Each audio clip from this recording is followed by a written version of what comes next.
Hello again, and welcome to the Mindful Bullhorn. I'm your host, Justin Whitowich, CMO at Borshoff, where it's our purpose to create meaningful connections between people to help brands make an impact. Just a quick reminder, if you're watching on YouTube, please like and subscribe. But you can also find the Mindful Bullhorn on your favorite podcast platform like Apple and Spotify. Today, we're connecting with Christian Stindt, Marketing Director at Jägermeister UK. And we're chatting about how Jägermeister celebrates the best nights of people's lives with its Best Nights Global Initiative, and how the team behind it inspires a nightlife environment that is enjoyable for all, while allowing for creative freedom, accessibility, and inclusion. All right, let's go.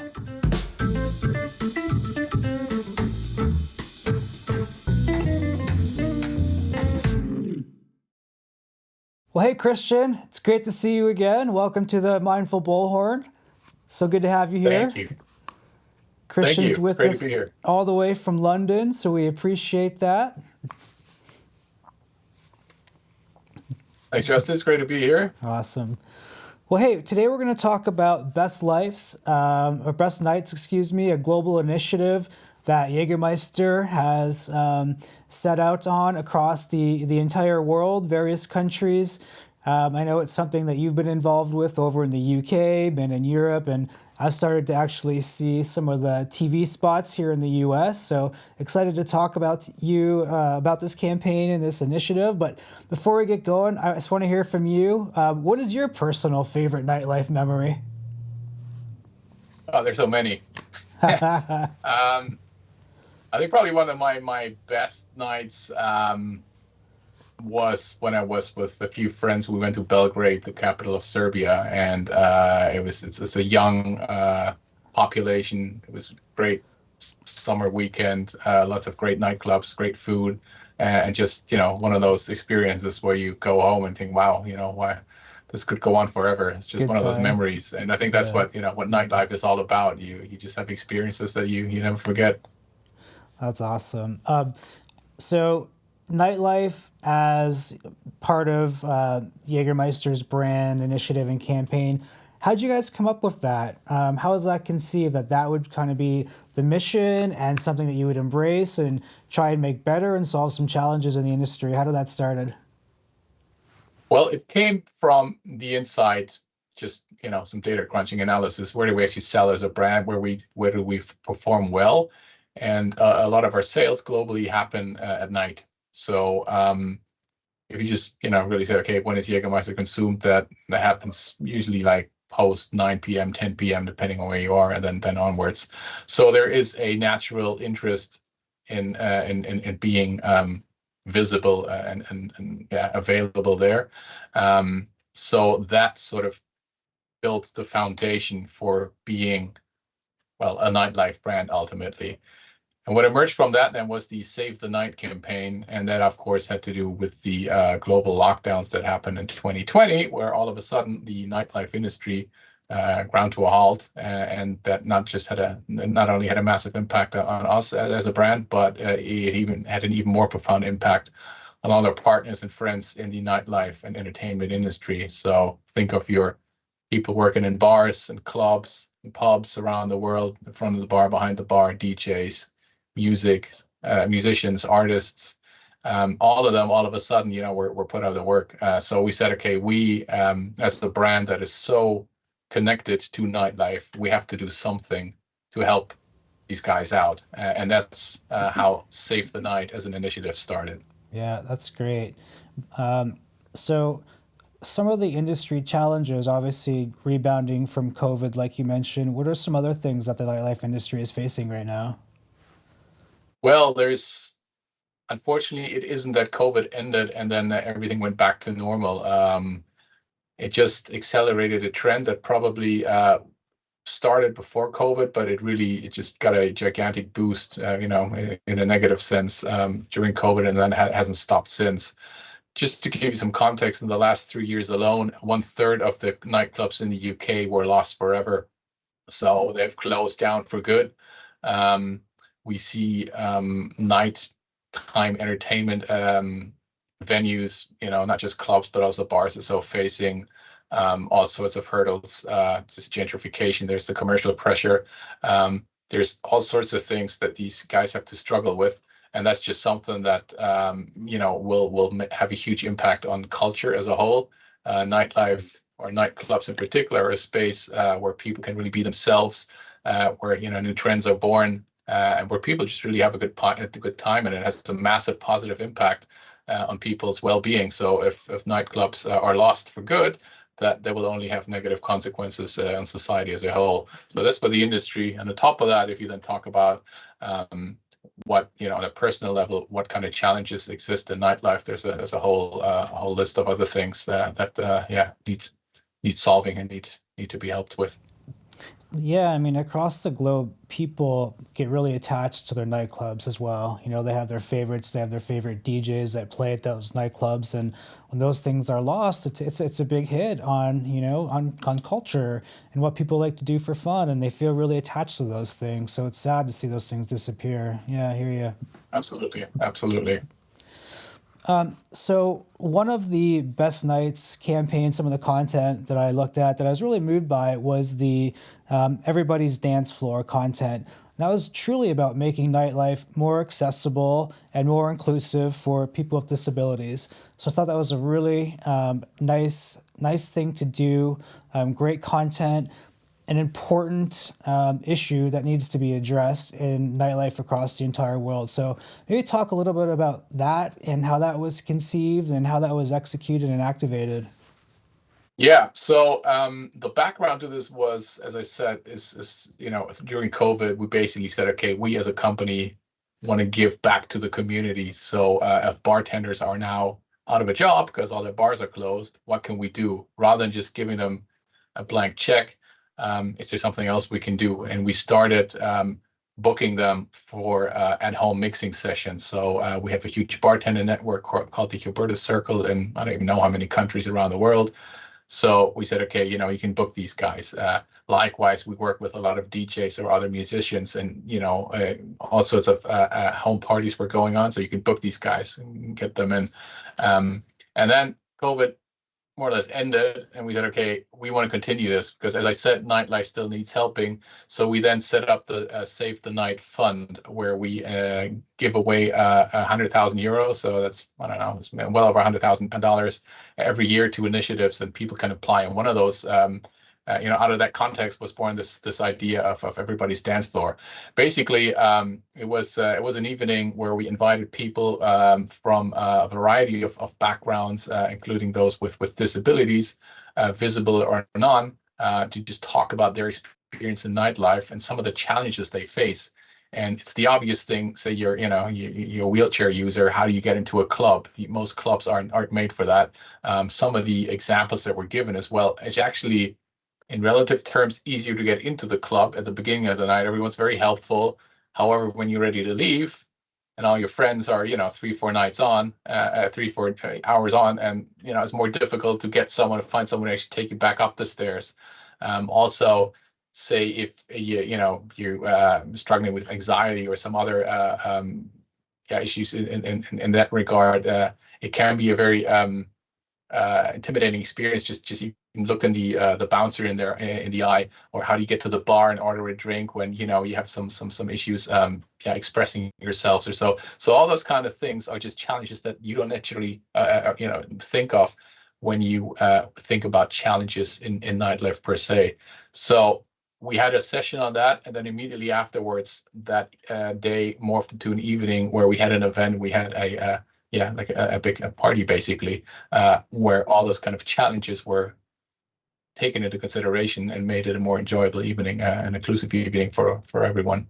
Yeah, that's really cool. That's really cool. Really important. Did you, after that, did you get any feedback from nightclubs or bars or even restaurants about how it's impacted the way they do business and trying to make their specific venues more accessible, more inclusive, based on that feedback and that conversation that you had? Well, I think it's an ongoing journey, isn't it? So I think what we wanted to do immediately is just raise awareness to the issue, and I think with that we got that like just from the PR that generated. So even if there's a single venue that has thought of that and made brought about a solution that they didn't think of that before, then I think that'd be a great step. I think, however, the mission is not done, and it's not just us who can solve this. We can certainly help through our connections and through our awareness power to generate awareness for this issue. But I think the journey is ongoing. So it's hopefully something that will become of our a part of our day-to-day, how we engage with our partners. Yeah, that's really great. So in addition to the Everybody's Dance Floor, I know there's been a whole bunch of other initiatives surrounding this campaign throughout the world. Is there another one that really sticks out to you that maybe you were involved with, that you just thought was really enjoyable and significant and ideally made an impact? Well, it's probably difficult to pick one, because, like you said, there were some really great ones, like our colleagues in the US. They found out that there's only a handful of lesbian bars remaining in the US. A lot of them closed down, so they started a project called the Lesbian Bar Project, which was just about helping the remaining bars to survive. And I think that was very much necessary and well received. Another one was just announced recently, is about a student from Nairobi, Kenya, who applied to the latest edition of the Save the Night Fund that I mentioned, and will now be able to start a nightclub in Nairobi. One thing that we did in the UK in the beginning of this year, well, started in the last year, stretching to the beginning of this year, is the Jägermeister DJ Academy, where we give 10 students from the UK, but basically from all walks of life, the ability to just up their game when it comes to DJing. So these would be people with talent, but not necessarily with the right training yet or the right equipment. So we got 10 of those in. We had a wonderful DJ called Gaia from an outfit called Girls Don't Sink host them for a whole week and just teach them how to become a better DJ. And that was just such a tremendous experience to see these guys and girls just emerge and just become a more complete DJs. And the last day we put them at a massive rave in the middle of East London, and That's awesome. I think they really enjoyed that. So they actually got to play for a big crowd. Yeah, absolutely. We said, guys, it's showtime now. Part of this is being ready to perform in front of big audiences, and there's probably nothing that can really prepare you for that, rather than just doing it over and over and over again. Yeah. So it's still live. It's 3 episodes. It's hosted on our Jägermeister UK YouTube channel, and it's really worth checking out. That's awesome. So you mentioned DJ Gaia, right? And I know that again, across the world, you're working with different creatives. How do you seek out the creatives? How are you finding the creatives to work with to help implement this campaign and this initiative? That's a very good question, and usually people think I'm the marketing director, so the buck stops with me. And I said, well, if you think that, then you're probably wrong. Now we have people in my team who are much closer to the trends and everything that's happening. So you should ask them. And basically, I think you need to employ the right people, which is part of the scene, for the lack of a better term, right? Who just know trends before they become trends, and then put them on our radar. And I think we have some absolute wonderful talent around the world which very much in sync with the trends as they're emerging, and they're very well connected, so they know all the right people. And then just through discussions, through conversations, you find out, okay, are there similar values between the artists and ourselves? Are they open to collaborating with us? Would they be interested in a long-term partnership? Obviously, one thing you can do is just buy, a big artist who will, work with you today and then maybe with your main competitor next month. But we don't want that. We want something more sustainable. And some of them have really, gone really, really well. Some of them, you probably think, okay, we thought this guy was really gonna, break the top echelons of music, and it didn't happen. But I think what's really impressive is when you talk with them is the feedback that you get, just the gratitude for supporting them, but also just the interesting personality behind the scene that you don't just see when you just listen to their tracks. Yeah. One thing you said there that I think is really important for any brand And sometimes these attributes don't always show up on people's resume, but having a team in place that really has their ear to the ground and understand what the trends are even before they emerge in terms of pop culture, and being in touch with culture and music and arts. And that's how you're going to have these connections that you're talking about. So I think that's really important, that you're finding team members who are passionate about these things and can help you and inspire you to really find the right partners and collaborate with them. That's great to hear. Definitely. I think you always have to be ready to push the boundary a little bit. Yeah. And question yourself. The job shouldn't be easy. It's just like, yeah, we'll do that. We've done it a million times before. Then you're probably not doing your job right. So I think you have to find the right balance between being right on the verge of emerging trends, but also making sure that you still have to in a way play to a larger audience. Yeah. And that is a really, really interesting dilemma in a way. That is a very positive and fruitful discussion starter. It is. I agree. And the creatives that you've reached out to and collaborated with, and kind of give them an opportunity, a stage, a platform to showcase what they're doing and really highlight that through your content. What's been their reaction to this? Usually, they love it. Yeah. I mean, if they want to work with us, that's what I said. It's important that they're open to a relationship with a brand. It's something where we want to go beyond a commercial relationship. That's very important to us. But however, it is, to them, it's one part of how they make money, and I think that's something that we have to be mindful of as a brand as well. So there's something that's how this their business model in a way. So for us to be able to support creativity is great. To see it then being transformed into something tangible for us is even better. So usually they have a lot of fun with us, especially when you work on multiple projects. For instance, when we talk about the artists that perform at our festivals in the UK, we have a roster of artists. So we have artists appearing at a number of festivals, and when they come back the second, third, or fourth time or so, you can see, okay, it's almost like they're part of the whole thing here. So it's coming home, what it feels like for them, and usually puts a big smile on their face. So is there an artist or a DJ or a musician right now that you've found over in the UK or in Europe that's really emerging, that's making an impact that my US colleagues and friends won't know about, so I can say I knew them first and be the cool guy? Well, I think one girl that we work with, her name is Molly Collins. Okay. She just released a new single. It's drum and bass, so it's not something if you want to fall asleep. But she played a few times at our Jägermeister Platz, which is what we call our festival activation here. Nice. And she is just such a great human being, great personality. And just the energy she brings to the stage is incredible. Awesome. I think we're going to hear about her. What genre? Drum and bass. Oh, drum and bass. Okay. Yeah. Nice. Yeah. That's awesome. Yeah. Lots of drums and lots of bass. So DJ. Lots of it. Yes, definitely. Yeah. Cool. So, I don't know if you're measuring the success of this content with specific KPIs or metrics. You're doing a lot of things. You have interviews, you have content on the website, there's videos, there's playlists.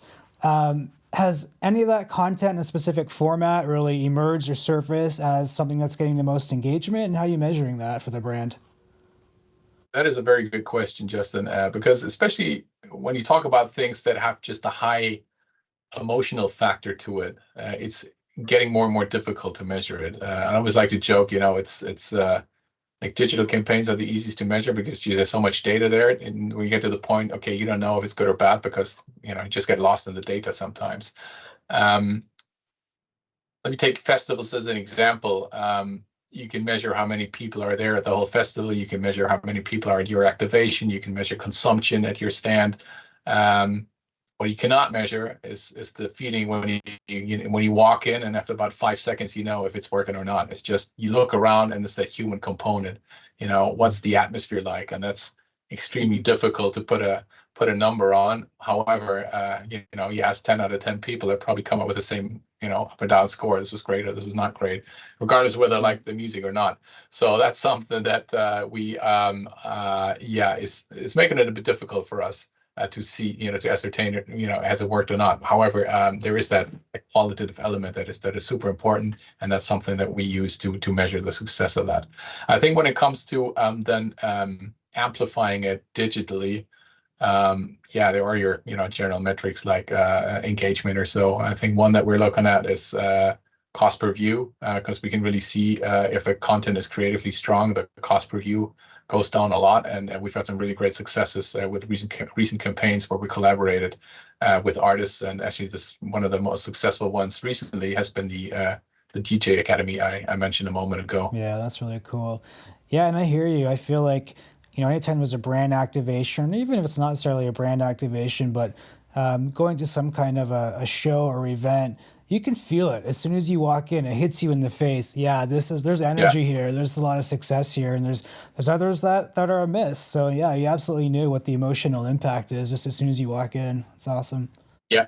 Yeah, I don't know, maybe, and in a few months or a few years or so, there'll be some kind of AI-driven camera / microphone / something tool that just measures the, Right. captures the emotion of people, and it tells you on a scale from 1 to 100 I love where that. you are. Yeah. But before that, I think you have to. I think you have to be ready to try things out. And when we had this tool out for the first time, it was about like 2 years ago or so.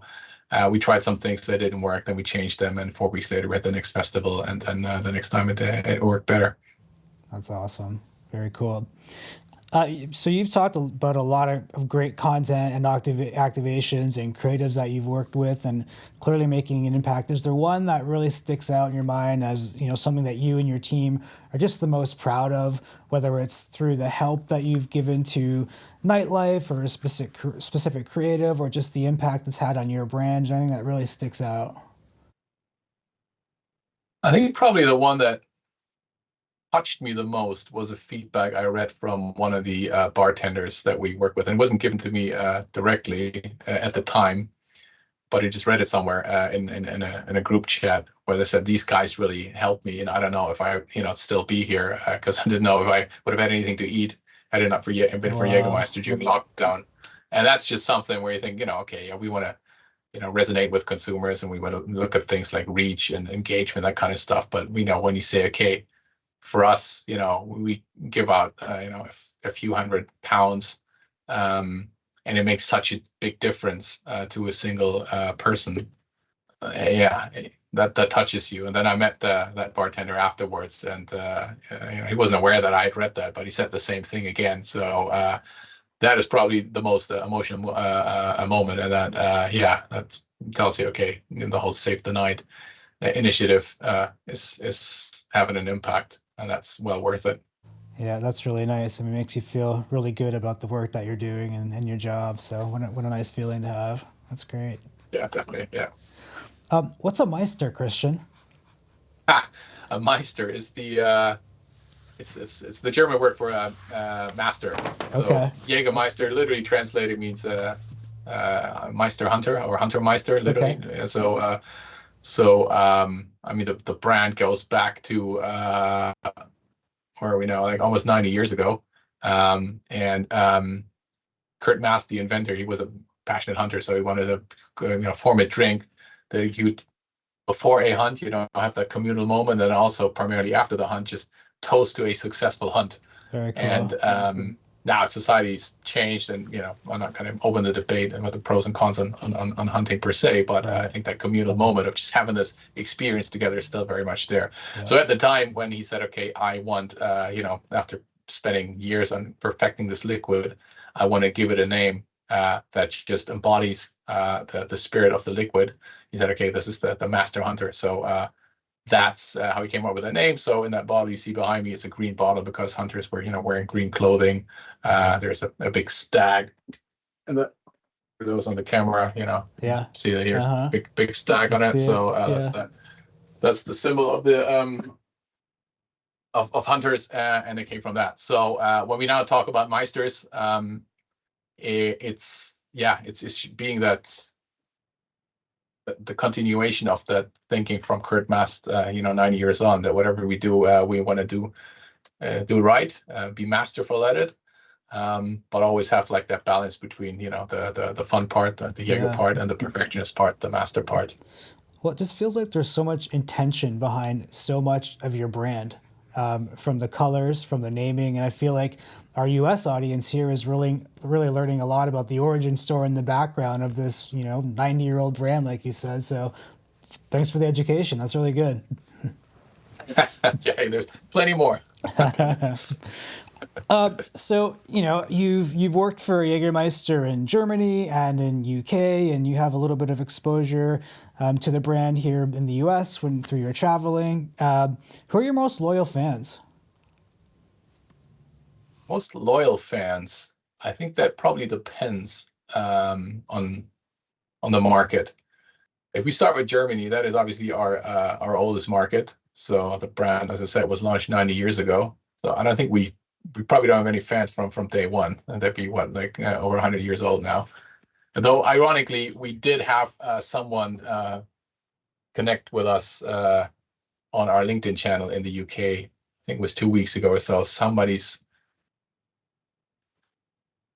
was celebrating the 102nd birthday and said they're a massive Jägermeister fan. So, wow, we sent them a bottle. Well, that's amazing. So maybe that's the answer. That's the answer. So in a mature market like Germany or say Italy or so, you have probably a somewhat older audience. In the UK, it's a little bit of a younger audience. Some of the loyal fans probably would be, I don't know, between 18, which is the legal drinking age here, and 29, 35 or up there.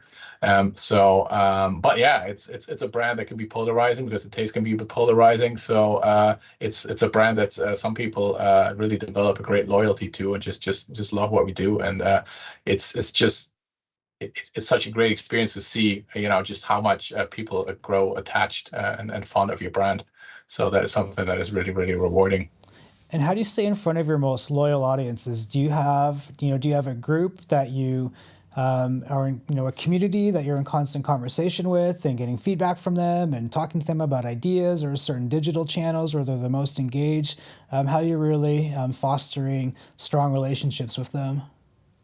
Well, there's a lot of groups out there even without our doing. So some Jägermeister fan groups, that's one of the beauties of the internet. You can find a Reddit and everything, or a Facebook group, or what have you.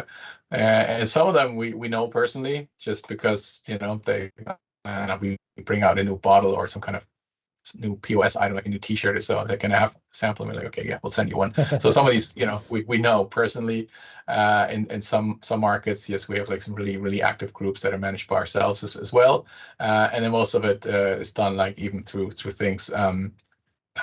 Just being sure you engage on comments that on your own posts. I think the last thing you should do is just play the social media game. We'll post something on Instagram once a week and then that's it. No, it's a two-way communication channel. So I think you have to work that. I think another thing that we do is we have a pretty impressive student brand ambassador program. So university students, they work for us part-time, and they are just a great forum to use for impromptu market research, because they have their finger on the pulse, and whenever we have a new idea, we can tap into that resource and just ask them their opinion, and that usually gets us some pretty good responses pretty quickly. Yeah, that's great. Really smart. I don't know if you remember, but we had lunch maybe a couple of years ago, one of the last times you were over here in the U.S. in Indianapolis, and we were talking about some of the differences and brand perception of Jägermeister here in the U.S. versus the Jägermeister brand where you are in the U.K. and in Europe. Maybe talk a little bit about those brand perceptions and kind of the perception you're trying to create and some of the tactics that you're doing to try and align those two. Yeah, I'm not too familiar with the intricacies of the U.S. market, so you probably have to ask the guys over there. But I think by and large, one thing that most people don't know, and that is true for the US as well as for the UK, is that Jägermeister is made of 56 different ingredients, herbs, blossoms, roots, and fruits, but there's a magic 57th ingredients, ingredient, and that is make it ice cold. Chill it down to 0 degrees Fahrenheit, and all of a sudden, the taste profile of Jägermeister reaches perfect harmony. So it's, if you look at the taste components, there's like a bitter note, there's a sweet note, et cetera, et cetera. So, when you have minus 18 degrees or in Celsius or 0 degrees Fahrenheit, it just balances each other out. And then it tastes how it's meant to be how it's meant to taste. So that is something that we know a lot of consumers aren't necessarily aware of. So we are trying to change that, right? I mean, you can drink Jägermeister any which way you like. However, I would love for everyone to be aware of the fact that when you chill it down to the temperature, it tastes even better. So that's something that we spend a lot of time and a lot of our investments on, and that one I know is true for both sides of the Atlantic. And it's great when you meet people who say, I love Jägermeister, but it's maybe not my favorite drink. And then, how about you try it like this? Like, oh wow, you just literally see their eyes light up. Wow, this is so much better. Minds are blown. Yeah. Yeah. So I mean, think of drinking Coca-Cola at room temperature for all your life, which probably you wouldn't, but just imagine you did, and then somebody served it to you, on ice with maybe a slice of lemon. You think, oh, wow, this is delicious. Or same with white wine. Temperature is such a massive component of making sure the taste experience is spot on. Absolutely. So that's something that we want to do, and then at the same time, we want to make sure that we're the brand that is in sync with our target audience. We're in a mission to be there when people have the best nights of their lives. That's sort of our global platform, and hence the connection to things like Save the Night that we talked about. Yeah. Well, that's great. And I hope all of our US audience listening and watching today take that advice and make sure that they're ordering their Jägermeister ice cold, or their bottles at home they're storing in the freezer to get that experience that you're talking about. That's where he wants to live, in the freezer. Exactly. All Magic right. trick is to put your shot glass in the freezer as well. Then you have the perfect. serve. That sounds good. All right, last question. I always like to wrap up the show with this one question. Just kind of aligns with our purpose at the agency, but we'd love to hear from you. What is your hope in terms of how Jägermeister and the Best Nights campaign, what impact is that making in the markets that you're serving, on your audiences, and ultimately the world? Wow, that's it's a deep question. I hope, and this isn't necessarily just the brand, but I just hope that nightlife is here to stay. And I think it is. I mean, there's a lot of stats out there that you see people go out less, nightclubs are dying. I said it myself at the beginning of our session here. But I think nightlife as such has such an important role to play in society. I am 100% certain that it's not going to go away. And I hope that people just become aware of that, so that some of the red tape is removed, that nightlife is given permission to be that element, that that arena that can give people the best nights of their lives. And if we can help with that as a brand, but even as single individuals, then I think that'd be something that'd be wonderful if we can make an impact on that. And I think we are having a small impact on that. I think so too. I think the content's really, really good. I enjoyed getting into the onto the website and reading all the stories and watching all the videos. I think it's very impactful. A lot of alignment with what you were saying. It's really, really nice. Well, That's great to hear. Yeah, of course. Christian, thank you so much for making time for us and jumping on the show today. It was really nice to chat with you. Where can all of our listeners and viewers learn more about Best Life and Save the Night campaigns and initiatives? Best place to start is probably our website, Jägermeister.com. And then there's a section on Save the Night. And then also our Instagram channels around the world regularly post on things that have to do with just general brand communication, but also with regards to Save the Night in particular. There's a ton of material out there, so be great to spread the word about it. Absolutely. Well, thanks for this great conversation, Christian, and thanks to all of you for watching or listening.